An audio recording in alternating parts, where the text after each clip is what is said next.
أعوذ بالله من الشيطان الرجيم. بسم الله الرحمن الرحيم. السلام عليكم ورحمة الله وبركاته.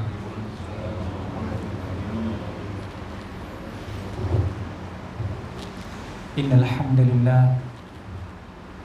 نحمده ونستعينه ونستهديه ونستغفره ونعوذ بالله من شرور أنفسنا ومن سيئات أعمالنا.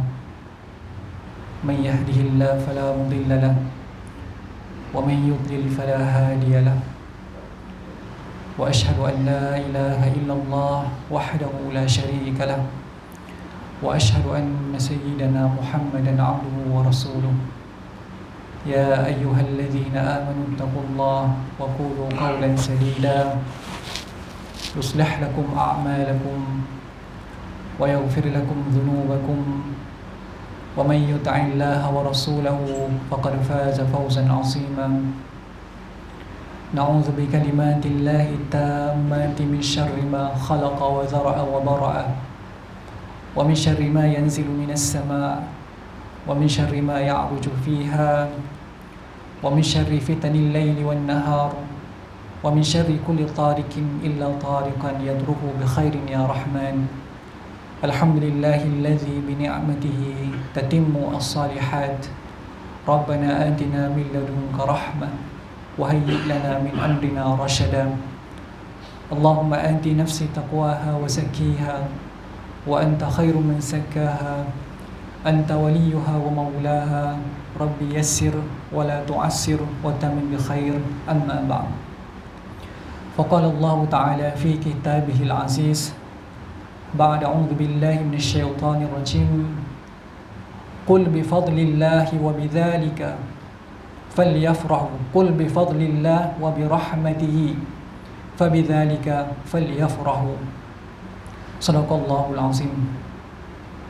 Alhamdulillah, pertama-tamanya kita merafakkan setinggi-tinggi syukur kita kehadrat Allah Subhanahu wa taala, kerana dengan rahmat dan juga limpah kurnianya Allah Subhanahu wa taala bagi pada kita kesempatan dan ruang waktu untuk kita sama-sama dapat berkumpul, untuk kita sama-sama berhimpun di dalam rumah Allah Subhanahu wa taala yang mulia ini, bagi kita menunaikan ibadah salat fardu maghrib secara berjamaah, dan kemudian kita teruskan agenda dengan majlis ilmu bagi memperingati sebuah hari yang bersejarah, sebuah peristiwa yang agung yang sangat penting, iaitu peristiwa kelahiran baginda Nabi kita Muhammad sallallahu alaihi wasallam, di mana disebutkan oleh Allah Subhanahu wa taala dalam Al-Quran, katakanlah bifadlillah, iaitu dengan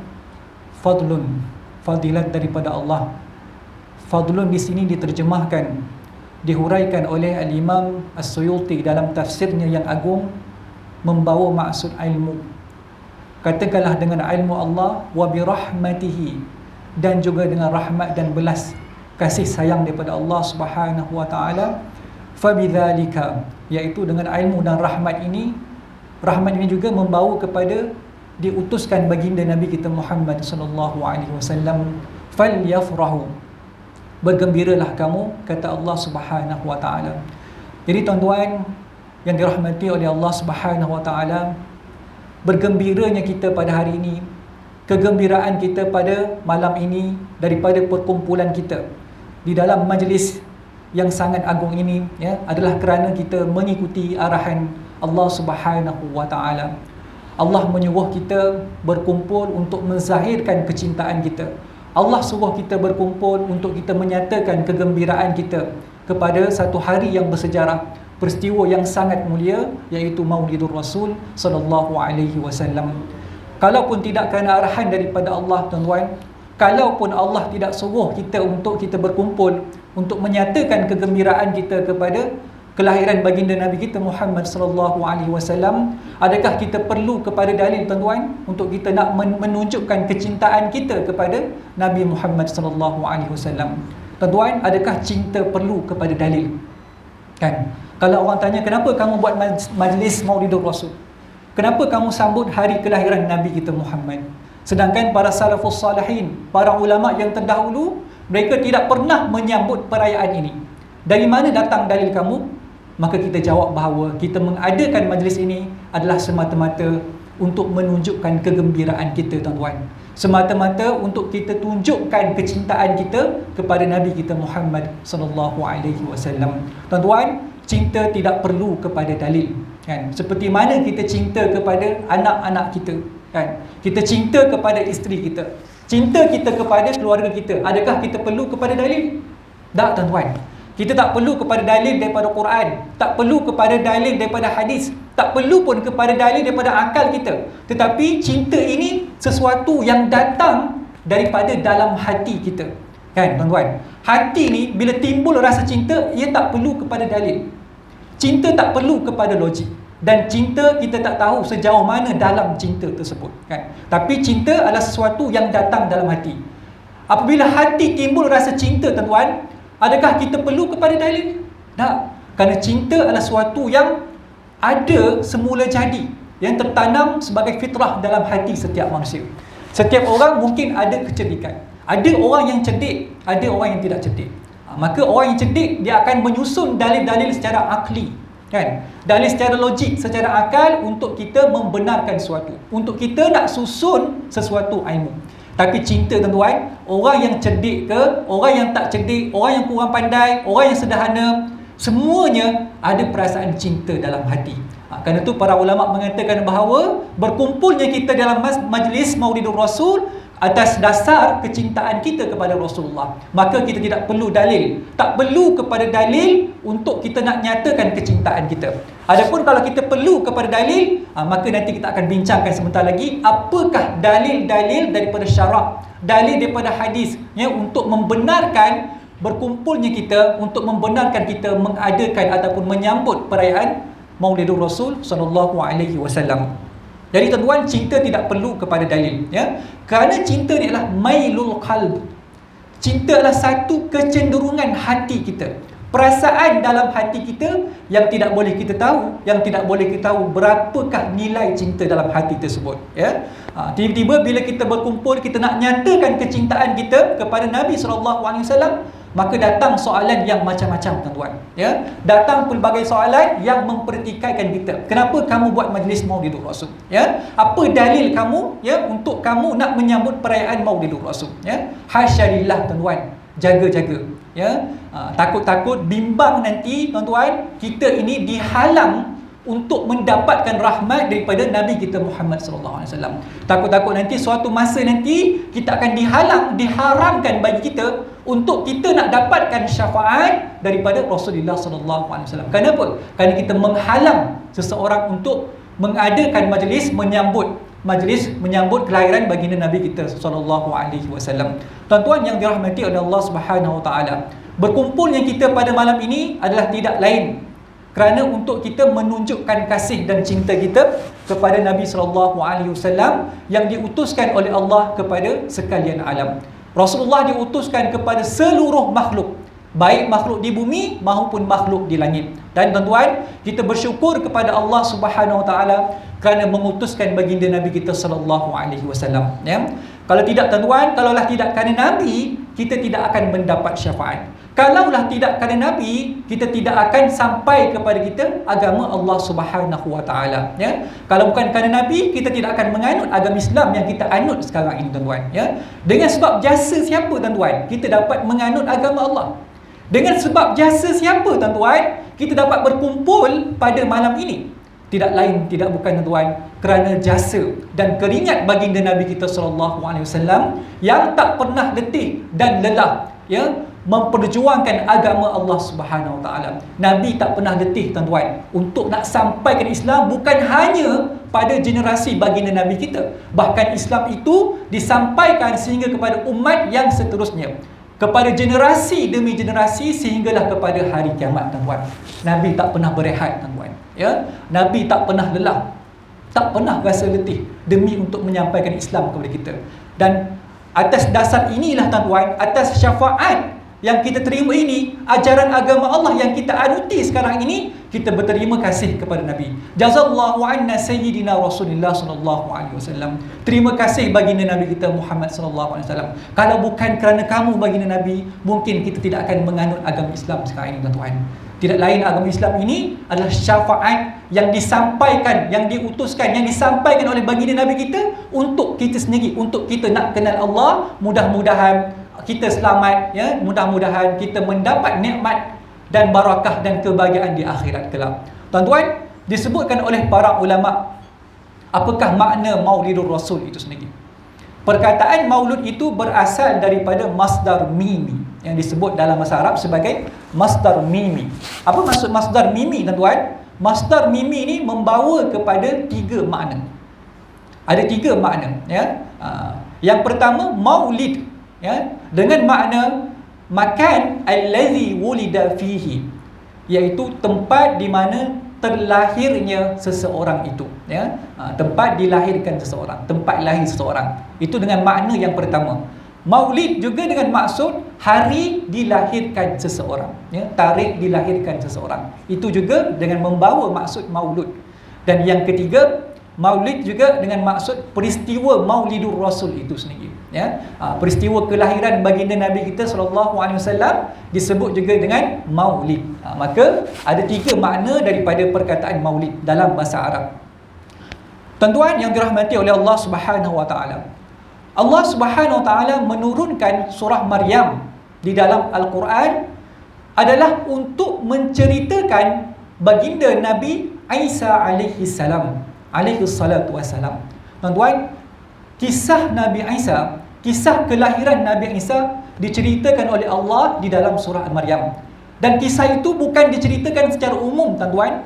Bahkan kisah Nabi Isa ini diceritakan, disampaikan oleh Allah dengan terperinci, dengan jelas. Tuan-tuan, kalaulah kisah Nabi Allah Isa AS, kisah kelahiran baginda Nabi Isa diceritakan dengan jelas dalam Quran, adakah Allah Subhanahu Wa Taala menghalang kita untuk kita menceritakan kembali kisah kelahiran Nabi kita? Betul tak, tuan-tuan? Ya? Kalaulah Allah tak suka kita menyambut perayaan Maulid, maka Allah tak akan cerita kisah Nabi Isa dalam Al-Quran. Allah tak akan cerita secara terperinci kisah kelahiran Nabi Isa dalam Al-Quran. Kerana Allah suka kisah kelahiran Nabi Isa, maka Allah suka juga bagi kita umat Nabi Muhammad untuk menyambut kelahiran baginda Nabi kita, untuk kita menceritakan kembali kelahiran baginda Nabi kita Muhammad sallallahu alaihi wasallam. Kenapa, tuan-tuan? Bila mana diceritakan tentang Nabi Isa dalam Al-Quran, adakah salah untuk kita nak cerita balik kisah kelahiran Nabi kita?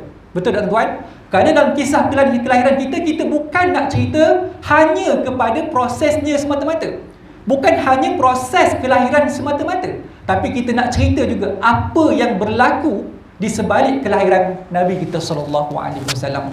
Tuan-tuan yang dirahmati oleh Allah Subhanahu wa taala, kalaulah ada orang kata pada kita hari ini bahawa apa yang kita buat hari ini adalah satu perkara yang bid'ah, apa yang kamu buat hari ini adalah kamu mengadakan satu perayaan yang baru dalam Islam, kamu mengadakan perayaan yang ketiga dalam Islam. Sedangkan Nabi sebut bahawa hanya 2 perayaan, 2 Aid sahaja dalam Islam, iaitu menyambut perayaan Aidilfitri dan juga menyambut perayaan Aidil Adha. Tiba-tiba kamu adakan perayaan yang ketiga. Ini tidak ada syaratnya, ini tidak ada dalil dalam Islam. Kenapa kamu sambut perayaan yang ketiga? Kita katakan kepada mereka, tuan-tuan, bahawa cara kamu, ya, berhujah itu salah. Tak kena jawapan kamu tu, ya. Kami menyambut perayaan Maulid, tuan-tuan, ini lebih utama daripada 2 perayaan tadi. Perayaan Maulidur Rasul ini lebih besar daripada perayaan 2 hari raya Aidil Adha dan juga Aidilfitri, ya. Kenapa, tuan-tuan? Kerana kalau tanpa kelahiran baginda Nabi kita sallallahu alaihi wasallam, maka tidak akan ada 2 perayaan yang besar ini, tuan-tuan. Kerana lahirnya Nabi, kerana diutuskan Nabi, kerana sampainya dakwah Nabi kepada kita, kita dapat merayakan 2 perayaan yang besar, iaitu Aidilfitri dan juga Aidil Adha. Kenapa? Kerana Maulidur Rasul, kerana lahirnya Rasul, maka kita dapat mengecap 2 perayaan ini. Kerana itu kita katakan kepada mereka bahawa perayaan ini lebih besar daripada apa yang kita rayakan pada 2 hari raya tersebut, ya. Kita tidak mengadakan perayaan yang ketiga, tuan-tuan. Bahkan kita mengadakan perayaan yang lebih agung, yang lebih mulia daripada dua perayaan yang telah disyariatkan dalam agama kita, tuan-tuan, ya. Kerana kalau tidak lahirnya Nabi kita, maka tidak akan ada alam ini, ya. Kerana itu disebut oleh ulama, makhluk yang dijadikan oleh Allah, makhluk pertama yang diciptakan oleh Allah iaitu Nur Muhammad, ya, iaitu roh Nabi Muhammad sallallahu alaihi wasallam itu sendiri, ya. Sebelum diciptakan Nabi Adam, Allah telah menciptakan Nabi Muhammad, ya. Kalau bukan kerana Nabi Muhammad, kita tidak akan menyambut dua perayaan yang besar ini. Tuan-tuan yang dirahmati oleh Allah Subhanahu wa taala, berkumpulnya kita pada malam ini tidak lain tidak bukan adalah untuk kita menzahirkan kegembiraan kita, menunjukkan kecintaan kita kepada baginda Nabi sallallahu alaihi wasallam. Kegembiraan kita kepada Rasulullah bukan hanya dengan kita mengucapkan qasidah, tuan-tuan. Gembiranya kita dengan Rasulullah bukan dengan hanya kita mengucapkan selawat, bukan dengan hanya kita mengucapkan kata-kata pujian kepada Rasulullah, bukan dengan hanya kita mengetuk pompang untuk kita berselawat kepada Nabi, tuan-tuan, ya. Kegembiraan kita pada malam ini bukan hanya kerana semata-mata kita bergembira dengan majlis yang kita adakan pada malam ini, tuan-tuan, ya. Kerana kalau nak diucapkan dengan qasidah, nak diucapkan dengan pujian kepada Nabi sallallahu alaihi wasallam, kita tak akan mampu untuk mengucapkan pujian yang selayaknya kepada Nabi kita, ya. Tak akan mampu, tuan-tuan, untuk kita nak membalas jasa baginda Nabi kita dengan apa yang Nabi buat, dengan apa yang Nabi lakukan, dengan jasa Nabi sampainya Islam kepada kita, sampainya syafaat kepada kita. Dan mudah-mudahan dengan syafaat Nabi sendiri di akhirat nanti akan menyelamatkan kita di akhirat, tuan-tuan. Tak akan mampu untuk kita membalas hanya dengan pujian yang kita lafazkan ketika mana kita hidup di dunia ni, tuan-tuan. Sayyidina Al-Imam Umar bin Farid, Al-Umar bin Farid radhiyallahu ta'ala anhu, disebut sebagai Sultanul Ashikin, antara penyair yang termasyhur pada zaman Abbasiyah. Ketika mana beliau ditanya, kenapa tuan tidak menulis tentang syair terhadap baginda Nabi sallallahu alaihi wasallam, ya. Tuan menulis banyak syair, tetapi syair tentang Nabi sendiri tuan tidak banyak tulis. Kenapa jadi macam tu, tuan? Kata Al-Imam Sayyidina Umar bin Al-Farid, ya, kata beliau, kalau kita mengucapkan pujian kepada Nabi, tentunya akan ada kekurangan pada pujian tersebut, ya. Sehebat mana pun kita mengarang sebuah puisi, sebuah syair, sebuah qasidah, ya, untuk memuji Nabi kita Muhammad sallallahu alaihi wasallam, tetap akan ada kekurangan pada pujian tersebut, tuan-tuan, ya. Kenapa? Kerana Allah Subhanahu wa taala telah memuji Nabi dengan sebaik-baik pujian. Allah dah puji Nabi dengan pujian yang paling sempurna, ya. Allah puji Nabi, tuan-tuan, ya, dibandingkan dengan manusia yang lain, Allah puji Nabi lebih daripada segala-galanya. Yang kerana itu apabila kita melihat di dalam ayat-ayat Al-Quran yang disebutkan oleh Allah, antaranya Allah Subhanahu wa taala menyebut, "Wa ma arsalnaka illa rahmatan lil alamin." Tidaklah kami utuskan kepada kamu, tidaklah kami utuskan kamu wahai Muhammad kepada sekalian umat manusia, melainkan kamu diutuskan itu adalah untuk menyampaikan rahmat, adalah rahmat kepada seluruh makhluk di muka bumi Allah Subhanahu wa taala. Kemudian Allah Subhanahu wa taala sebut juga dalam ayat Al-Quran, "Wa innaka la'ala khuluqin azim." Sesungguhnya engkau wahai Muhammad adalah sebaik-baik penciptaan. Engkaulah semulia-mulia makhluk wahai Muhammad. Inilah pujian yang tertinggi yang diucapkan oleh Allah kepada Nabi sallallahu alaihi wasallam, ya. Sehingga kata ulama, apabila Allah mengatakan wa innaka la'ala khuluqin azim, itu pun sudah cukup, tuan-tuan, untuk menunjukkan bahawa seseorang manusia tadi tidak akan mampu untuk mengucapkan pujian pada qasidahnya, pada syairnya, pada puisinya untuk memuji baginda Nabi kita Muhammad sallallahu alaihi wasallam. Hanya dengan ayat wa innaka la'ala khuluqin azim, ini sahaja kita dah tak mampu, tuan-tuan, untuk kita nak bandingkan pujian yang kita sampaikan ini dengan ayat yang telah diturunkan oleh Allah. Allah dah sempurnakan pujiannya dengan mengatakan bahawa engkau Muhammad adalah semulia-mulia ciptaan yang telah aku ciptakan. Al-Imam Busiri radhiyallahu ta'ala anhu, kata beliau, kalaulah kita memuji Rasulullah dengan pelbagai bentuk pujian pun, ya, dengan berbagai bentuk pujian sekalipun, kita tidak akan mampu, ya, untuk menandingi pujian yang telah Allah berikan kepada Nabi sallallahu alaihi wasallam. Tuan-tuan yang dirahmati oleh Allah Subhanahu wa taala, kalau kita nak cerita tentang sekumpulan ataupun sekelompok orang yang menolak apa yang telah kita adakan pada malam ini, mereka menolak ataupun menghalang kita menyambut perayaan Maulid ini, maka ini hanya membuang masa kita, tuan-tuan. Ya, kita hanya akan buang masa apabila kita nak sebutkan tentang perkara ini. Hakikatnya mereka tidak akan menyambut perayaan Maulidur Rasul, tuan-tuan. Hakikatnya mereka tidak akan buat majlis ataupun menyambut perayaan Maulidur Rasul. Tapi kita baik sangka, tuan-tuan, mungkin mereka sambut perayaan Maulid ini dengan cara yang lain, bukan dengan cara yang biasa kita lakukan, ya. Tapi tuan-tuan, kalaulah sampai kepada tahap mereka mengeluarkan pekeliling untuk menghalang masjid-masjid ataupun sekolah-sekolah ataupun mana-mana jabatan kerajaan untuk menyambut perayaan Maulidur Rasul, tuan-tuan, hasyalillah, tuan-tuan, ini satu perkara yang sangat berat. Kalaupun kamu tak bersetuju untuk diadakan Maulidur Rasul, kalaupun pandangan kamu mengatakan bahawa Maulidur Rasul ini adalah satu perkara yang bid'ah, cukup bagi kamu, jangan kamu halang orang lain untuk nak menyambut perayaan Maulidur Rasul, ya. Jangan kamu sekat orang lain untuk nak berqasidah, untuk nak menceritakan kembali kisah kelahiran baginda Nabi kita, untuk mengadakan majlis salawat dan sebagainya. Cukup hanya pegangan diri kamu semata-mata, jangan halang orang, tuan-tuan, ya. Sebab sebahagian ulama berpandangan, ada sebahagian ulama mengatakan bahawa orang yang menghalang perayaan Maulidur Rasul ini, orang yang melarang orang lain daripada menyambut perayaan Maulidur Rasul ini, dibimbangi imannya berkurang terhadap Nabi kita sallallahu alaihi wasallam. Jaga-jaga, tuan-tuan, hasyalillah, ya. Orang yang halang orang lain daripada menyambut perayaan Maulidur Rasul, ada sesuatu yang tidak kena dalam hatinya. Para ulama kata, sebagian ulama kata bahawa imannya terhadap Nabi itu sendiri berkurang. Kalau iman kepada Allah, insya-Allah tak ada masalah. Tapi kalau imannya kepada Nabi kurang, tuan-tuan, maknanya rukun imannya hampir tidak lengkap. Kerana itu kalau kamu tak setuju, kamu tak setuju seorang-seorang. Jangan halang orang lain, ya. Jangan kita menghalang orang lain daripada menyambut perayaan Maulidur Rasul, ya. Maknanya orang ini orang yang tidak ada rahim, tidak ada kasih sayang dengan baginda Nabi kita sendiri. Tuan-tuan, Sayyidina Ali radhiyallahu taala anhu wa karramallahu wajhahu alaihi salam, ketika ditanya, bagaimanakah kecintaan kamu terhadap baginda Nabi Muhammad sallallahu alaihi wasallam?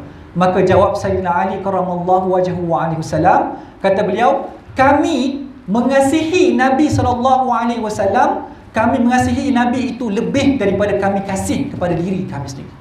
Kami kasih Nabi itu lebih daripada kami kasih kepada anak-anak kami. Dan kami kasih kepada Nabi itu lebih kami kasih daripada isteri-isteri kami. Kami kasih Nabi lebih daripada kami kasih kepada harta-harta kami, tuan-tuan. Kami kasih kepada Nabi lebih daripada segala-galanya yang ada dalam dunia ini. Tuan-tuan, daripada mana datang cinta Sayyidina Ali kepada Nabi SAW? Tuan-tuan, cinta bukan datang daripada mulut semata-mata. Cinta hanya bukan lafaz yang kita ucapkan pada lisan kita semata-mata. Tapi cinta itu sesuatu yang datang daripada hati, yang menjadi cahaya dan diterjemahkan kepada amal, ya, dijemakan dengan perbuatan kita, menunjukkan kepada kecintaan kita, kegembiraan kita kepada Nabi SAW. Tuan-tuan, saya nak cerita pada malam ini antara kisah-kisah 3 kelompok manusia sewaktu kelahiran Nabi SAW. Para ulama menyebutkan ada 3 jenis kelompok manusia. Kelompok yang pertama, orang yang mengetahui tentang Nabi SAW tetapi mereka tidak beriman kepada Nabi SAW. Ini kelompok yang pertama. Mereka kenal Nabi, mereka tahu Nabi, tetapi mereka tidak mengiktiraf Nabi kita SAW. Kelompok yang kedua disebutkan oleh para ulama, ada di antara mereka ini beriman kepada Nabi SAW dan juga mereka mengikuti ajaran Nabi. Dan kelompok terakhir, kelompok tertinggi di antara 3 kelompok ini, mereka yang Asya bi Rasulillah sallallahu alaihi wasallam. Mereka ini hidup dengan Nabi dan kehidupan mereka itu hanyalah semata-mata untuk baginda Nabi kita sallallahu alaihi wasallam. Seluruh kehidupan mereka, tuan-tuan, hanya untuk Nabi. Ini kelompok tertinggi, kelompok ketiga yang disebutkan oleh sebagian ulama. Tuan-tuan, kelompok pertama, ya, antara mereka yang kenal Nabi, yang tahu Nabi, tetapi mereka tidak beriman kepada Nabi, iaitu siapa, tuan-tuan? Masyhur di kalangan kita, iaitu Abu Lahab, bapa saudara Nabi SAW sendiri, tuan-tuan, ya. Abu Lahab, tuan-tuan, dia kenal Nabi. Bahkan dia kenal Nabi semenjak daripada lahirnya Nabi. Dan Abu Lahab ini antara orang yang paling gembira dengan kelahiran Nabi SAW, ya, di antara Sayyidina Abbas, Sayyidina Hamzah, Sayyidina Ali bin Sayyidina Abu Talib, ya. Sayyidina Abu Talib boleh disebut dengan Sayyidina, tuan-tuan. Ada dua pandangan ulama. Walaupun Abu Talib ini pandangan yang masyhur mengatakan bahawa Abu Talib tidak masuk Islam, kan? Tapi ada pandangan yang disebutkan oleh ulama bahawa Abu Talib ini di akhirat nanti akan dilepaskan daripada siksaan Allah dan dikenakan, dan juga ada pandangan yang mengatakan bahawa Abu Talib ini dikenakan dengan siksaan yang paling ringan. Kerana itu para ulama kata boleh kita sebut Abu Talib dengan Sayyidina. Tapi pandangan yang masyhur, Abu Talib kita tak boleh sebut dengan Sayyidina. Jadi antara kesemua bapa saudara Nabi ini yang paling gembira menyambut kelahiran Nabi SAW, iaitulah Abu Lahab, ya. Dan kasihnya Abu Lahab ni, tuan-tuan, dengan Nabi, sehingga kan Abu Lahab ini dia mengahwinkan kedua-dua anak lelakinya dengan puteri baginda Nabi SAW. Abu Lahab dikahwinkan kedua-dua anaknya, iaitu Utbah dan Utaibah, dengan kedua-dua anak baginda Nabi SAW, iaitu Sayyidatina Kalsum dan juga Sayyidatina Ruqayyah. Kedua-dua puteri ini dikahwinkan dengan kedua-dua anak Abu Lahab. Kenapa dikahwinkan? Kenapa Abu Lahab nak sangat kahwinkan anak dia dengan anak Nabi? Waktu ni sebelum Nabi diutuskan menjadi Rasul, tuan. Kenapa? Kerana kasihnya, sayangnya Abu Lahab ini kepada Nabi, ya? Sehingga Abu Lahab ni dia rasa perlu bagi dia untuk nak menyambungkan hubungan dengan Nabi itu sendiri, ya? Sehingga Abu Lahab dia sendiri nak jadi biras kepada Nabi SAW. Kerana itu dikahwin dengan anak dia Utbah dan Utaibah dengan Kalsum dan juga Sayyidatina Ruqayyah, ya. Diceritakan, ya, ketika mana hamba kepada Abu Lahab itu sendiri, iaitu Suwaibah Al-Aslamiyah. Ini seorang hamba, ya. Semasa kelahiran Nabi SAW, Suwaibah ni antara yang menyambut kelahiran Nabi. Setelah mana dia menyambut kelahiran Nabi, dia sendiri yang bergegas berlari kepada rumah Abu Lahab, ketuk pintu rumah Abu Lahab, ya, bagi tahu sendiri kepada Abu Lahab bahawa, wahai tuan, sesungguhnya anak saudara kamu telah dilahirkan. Anak Aminah dan Abdullah telah dilahirkan pada hari ini. Dan keluarnya anak itu pada hari ini dengan sebaik-baik bayi yang keluar di Madinah, di Makkah Al-Mukarramah. Bila mendengarkan perkhabaran yang gembira itu, tuan, Abu Lahab gembira bukan kepala, ya. Sehingga kan Abu Lahab kata kepada Suwaibah, mulai hari ini aku bebaskan kamu, aku merdekakan kamu, maka kamu bebas daripada menjadi seorang hamba. Hanya kerana apa, tuan-tuan? Hanya kerana Suwaibah, orang yang pertama menyampaikan berita gembira tentang kelahiran Nabi kepada Abu Lahab itu sendiri. Kerana gembiranya Abu Lahab, tuan-tuan, dibebaskan hambanya yang bernama Suwaibah. Dan dia minta Suwaibah supaya menjadi ibu susuan kepada Nabi SAW. Dan kemudian Abu Lahab pergi ke rumah Nabi, tuan-tuan. Abu Lahab sendiri menyambut kelahiran Nabi dan dibawa bayi itu sendiri untuk bertawaf di keliling Kaabah. Kenapa, tuan-tuan? Kerana gembiranya Abu Lahab, ya, kerana seronoknya Abu Lahab dengan kelahiran anaknya Abdullah dan juga Aminah. Kerana itu, tuan-tuan, disebutkan dalam hadis yang diriwayatkan oleh Al-Imam Bukhari radhiyallahu ta'ala anhu. Hadis ini sahih, walaupun hadis ini statusnya mursal, kerana tidak disebut. Diceritakan ada seseorang yang bermimpi. Tak disebutkan siapa yang bermimpi, cuma disebutkan yang bermimpi itu adalah daripada kalangan keluarga Nabi Muhammad itu sendiri, ya. Tapi yang masyhur di kalangan ulama disebutkan bahawa yang bermimpi itu adalah Sayyidina Abbas, ya, Sayyidina Abbas bin Abdul Muttalib, ya. Dikatakan Sayyidina Abdul Abbas ini bermimpi. Dalam mimpi tersebut beliau bertemu dengan Abu Lahab. Kemudian ditanyakan kepada Abu Lahab, ya, ditanya, "Maza laqita?" Apa yang berlaku kepada kamu, wahai Abu Lahab, ya. Dan kemudian kata Abu Lahab, qala Abu Lahab, "Lam alqa ba'dakum, ya. Lam alqa ba'dakum ghaira anni sukitu fi hadhihi bi'ataquti Thuwaibah." Ya. Aku tidaklah keadaan aku ini melainkan aku diseksa oleh Allah dengan sedahsyat-dahsyat azab, dengan seberat-berat siksaan. Kenapa? Kerana aku tidak mengikuti ajaran Nabi SAW, kecuali aku diberikan minuman pada hari Isnin. Kenapa? Kerana aku membebaskan hamba aku yang bernama Suwaibah. Kerana itu, tuan-tuan, para ulama menyebutkan bahawa Abu Lahab mendapatkan keringanan daripada siksaan kubur pada setiap hari Isnin. Ya, setiap hari Isnin tuan-tuan, Abu Lahab diringankan, bukan dibebaskan tuan, tetapi diringankan daripada azab dan siksaan daripada kubur. Ya, disebutkan dalam kitab Al-Mawahib Al-Laduniyah bil Manhi Al-Muhammadiyah karangan Al-Imam Az-Zarqani. Beliau menyebutkan bahawa waqad ruwiya anna Aba Lahab ru'ya ba'da mautihi fi an-nawmi faqila lahu ma halaka faqala fi an-nar illa annahu yukhaffifu anni kulla laylatin isnain wa umsin min baini usbu'i ma'an biqadarin hadha wa asyara ila naqratin ibhami. Ya, diriwayatkan bahawa Abu Lahab ini telah datang di dalam mimpi seseorang, iaitu mimpinya daripada kalangan keluarga Nabi Muhammad sendiri. Ya, dalam mimpi tersebut keluarga Nabi itu sendiri bertanya kepada Abu Lahab, ma halaka, bagaimana keadaan kamu? Maka kata Abu Lahab, finnar, sesungguhnya aku berada dalam neraka. Ya, illa annahu yukhaffafu anni kulla lailatin isnain, kecuali aku diringankan siksaan pada setiap malam Isnin. Wa umsu min baini asba'i ma'an, dan terkeluarnya antara celah-celah jari aku ini ada air yang keluar. Ya, biqadarin haza wa asyara ila naqrati ibhami, dan ditunjukkan ibu jari tuan-tuan, ditunjukkan bagaimana air itu keluar daripada ibu jarinya untuk dia minum. Ya, wa anna zalika bi'taki li Suwaibah. Kenapa? Kerana aku telah membebaskan hamba-ku Suwaibah, yang mana Suwaibah telah mengkhabarkan berita gembira kepada aku tentang kelahiran Nabi. Dan kemudian diriwayatkan bahawa disebutkan oleh para ulama, antara sebab berkurangnya siksaan kepada Nabi, kepada Abu Lahab itu kenapa? Kerana beliau bergembira dengan kelahiran Nabi. Ya, tuan-tuan, hanya kerana gembira dengan lahirnya Nabi, tuan-tuan, Abu Lahab yang kafir ini diringankan oleh Allah daripada siksaan yang dahsyat di kubur. Bila sebut sini tuan-tuan, bukan bermakna kita membenarkan bahawa Abu Lahab ni siksaan dia lebih ringan daripada Abu Talib. Tak, tuan-tuan. Abu Lahab ni digelar sebagai Abu Jahal. Abu Lahab digelar sebagai Fir'aun. Kan? Fir'aunnya semasa zaman Nabi Muhammad, dialah Abu Lahab. Maksudnya dia orang yang paling kuat menentang Nabi, semasa seperti kuatnya Fir'aun yang menentang Nabi Musa AS.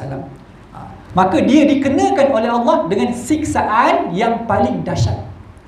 Cuma pada hari Isnin diringankan siksaan itu. Hanya pada hari Isnin, tuan-tuan. Ya, keluarnya air daripada jari untuk Abu Lahab minum air daripada jari, daripada yang terkeluar daripada jari tersebut. Kerana itu kata Al-Imam Ibn Nasiruddin Ad-Dimashqi rahimahullah ta'ala anhu, kata beliau, idza kana hadha kafiran jaa zummuhu bitabbat yadah fil jahim mukhallada. Kalaulah orang yang kafir ini, yang telah dilaknat oleh Allah dalam Quran dengan ayat tabbat yada abi lahabin wa tab. Ya, celakalah kedua tangan Abi Lahab. Ya, orang kafir yang macam ni, yang kekal di dalam jahim,